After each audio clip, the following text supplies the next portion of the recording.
Hey everyone on YouTube, just give me 1 second.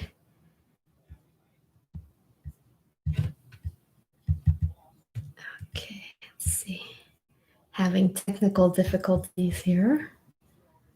Let's see. No, here we go.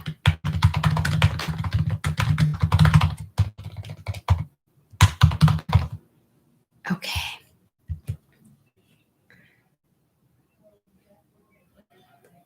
All right, I think we're on. Yeah, sorry guys, those on YouTube, I was trying to set everything up for Facebook Live as well as YouTube Live, so not used to this multitasking, but how is everybody doing? My name is Maiko. I'm from Nexus Motion. So I don't know if you guys noticed, but I've been posting these almost weekly videos. I usually try to go live, or it might be pre-recorded, but I've been doing this thing called Teaching Tuesday, and just basically sharing what I'm thinking about or what I've learned each week, just so I continue my own learning process as well. But it's all been done in Japanese, and I realized that, well, I have a lot of movement professional friends in the US and also all over the world. So thank you for those who are checking out the Nexus Motion pages. And so I thought, well, I'll just do one in English as well. I just finished one doing it in Japanese since they are a day ahead. But yeah, so welcome. And this past week, I know the week just started, but I'll just talk about what I've learned so far. I got a chance to join this Zoom online event. Surprise, is like everything is happening online, which is great for me because I usually don't get to join a lot of those live events where people get together in Japan and talk about what it's like being physical therapists in Japan. And this was a very cool free event that my friend, physical therapist, Mickey, put together.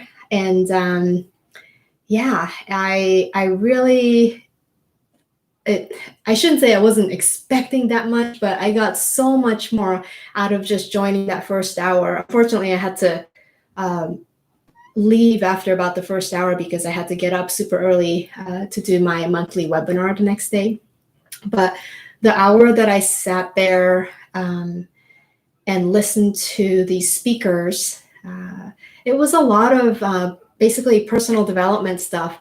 Yes, my friend Mickey, he talked about how the job perspectives looking for physical therapists in Japan. You know, they don't earn the most amount of money amongst medical professionals, but there's so many more options, you know, after you pass your boards, that you can continue to be a PT and be successful in other areas and then combine to provide more value in the communities. And his big message was that never lie to yourself, you know.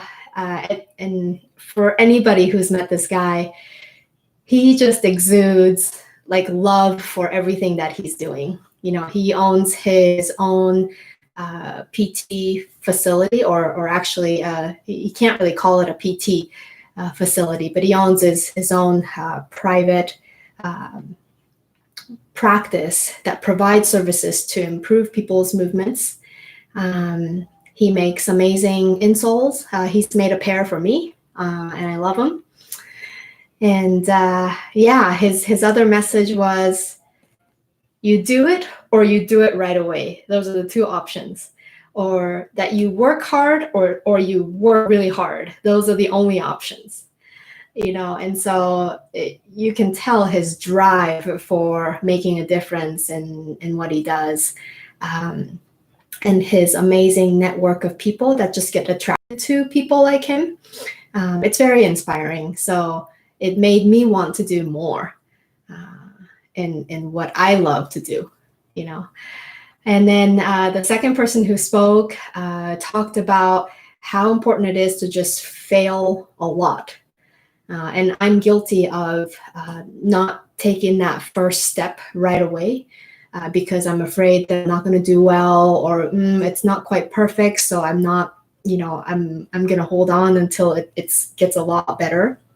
But yeah, so it made me reflect about, yeah, it's okay to just take that first step. Just do it. Try it, because you can't make it any better unless you make some mistakes. So that made me think about what I should do. And in fact, I actually just released the Japanese movement system intro course. It's a 6-week module, and it's a ton of information. And I actually have just a few extra videos that I still need to finish filming, which is why today I have my makeup on. I don't usually look like this. And I was just filming extra videos. But the bulk of the course is done, and it's out there, and people are really enjoying it. So I'm really happy that I took that first step. The other stuff that I learned earlier this week is I've been sitting in on this webinar that is taught by one of the professors from Japan. He's in Hiroshima. His name is Professor Kito. And he's teaching about movement system impairment syndromes as well. And gosh, thank goodness to the pandemic too, that most courses are now offered online, live sessions. And so I'm like, well, this is a great chance for me to see how other really experienced physical therapists are teaching the material. So, just like me not being able to go to Japan and attend events, like now I get to sit in on, these interesting courses as well. I plan to sit in on other topics as well, taught by other people. So it's been great to be able to learn so much more. So that being said, I realized that, oh my gosh, I have to really up my Japanese game. My Japanese, Japanese is my first language, but it's not perfect. Especially when it comes to professional terminology, because I learned all of the medical terminology, all of the physical therapy terminology here in the United States. So wow, like hearing him speak in certain phrases, textbook language is very different than just day-to-day conversation, hey, how you doing type of stuff. And so I was, in addition to the content, I was like, oh, this is how you say it properly in Japanese. I should utilize those professional words, because I'm also in the business of sharing educational content in Japan. So, and then also really interesting to hear about how Japanese physical therapy culture was like, 30, 40 years ago when he first started working as a PT, and how that has evolved into now people are able to do more evaluation and assessment instead of just writing down the number of range of motion or MMT scores in pencil on a piece of paper for the doctors to see. And then, some really cool case studies, patient cases that he's had successes with. So those are great. And then getting to learn about the current Japanese physical therapy education, because he is a professor at Hiroshima International University. So, some of the struggles with, he wants to teach it a certain way, and yet he really can't change the current educational curriculum because the whole point of going to school is to pass the exam, pass the board exam. And so unless the board exam question content changes, it's really hard to make a radical change in the educational curriculum. So that's a big thing that I feel like Japanese PTs face, and probably much of the frustration for the Japanese PT faculty. Yeah. And then the other point was, it is currently really frowned upon, and they're not really able to say PTs can diagnose. So they're still seeing as a much lowly level of healthcare professional, and then the word diagnosis is specifically reserved only for physicians in Japan. Even though we think that they should be making a movement diagnosis, that's kind of our specialty area. So yeah, there's a lot of dynamic and hierarchy in the culture.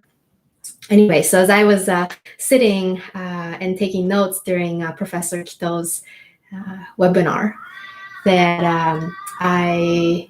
can you guys hear that? There's I feel so bad for the neighborhood kids. They're all cooped up in their homes. So they have this every day. I don't know what time, random times. They will be calling these, I think it's from Frozen, the movie. But yeah, they call each other with these sounds. It's been going on for months. So anyways, that's what's in the background. But so recently I've been reading this book, Limitless, by Jim Kwik. It's a really good book. It's teaching me how to read faster. It's teaching me how to learn things better, because I always struggle with the pace of reading. I'm not a fast reader yet, so that's what I'm working on. But in terms of when I was taking this webinar, I decided I'm going to take notes differently, and this is according to what I learned from Limitless by Jim Kwik. Is there should be two different sides to your notebook. On the left-hand side is where you can take notes on what the instructor's telling you. So the course content is what I'm taking notes. Is where I write about what I'm thinking about the content. So like, why would I use this knowledge? And then how will I use it?